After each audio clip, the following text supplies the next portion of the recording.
अपना ख्याल तुम रखना।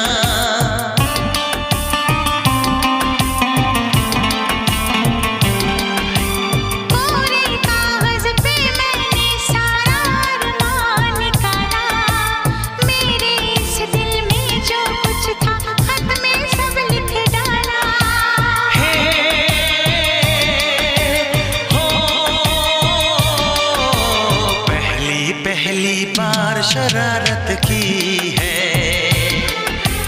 पहली बार शरारत की है,